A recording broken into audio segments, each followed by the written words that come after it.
High বন্ধুরা, আজকে আমি রান্না করছি ইঁচড়। এই যে ইঁচড়টা হালকা সেদ্ধ করে নিয়েছি, আলুটা ভেজে নিয়েছি, এই যে তেল,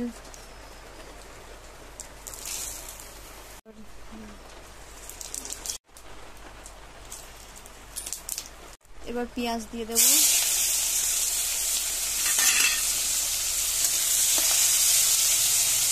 পেঁয়াজটা দিয়ে একটু লাল লাল করে ভেজে নেব। আমার পেঁয়াজটা ভাজা হয়ে গেছে, এবার দিয়ে দেবো মশলা। আমি মশলাটা আগেই করে রেখেছিলাম, জিরে, আদা, রসুন, পেঁয়াজ, টমেটো, লঙ্কা এগুলো দিয়ে মশলাটা আমি করে রেখেছিলাম। এবার দিয়ে দেবো হলুদ,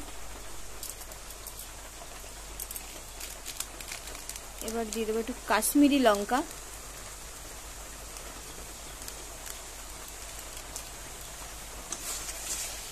এবার দিয়ে দেবো নুন, এবার দিব আলু।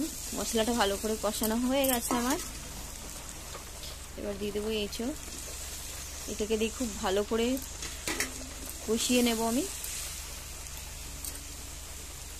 আমার এঁচড়টা খুব ভালো করে কষানো হয়ে গেছে। এবার দিয়ে দেবো জল। এটা গরম জল আছে,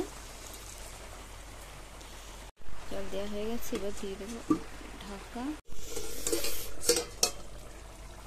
এবার হয়ে গেছে আমার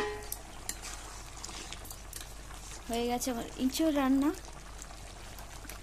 এবার দেবো গরম মশলা। গরম মশলাটা দিয়ে নামিয়ে নেব।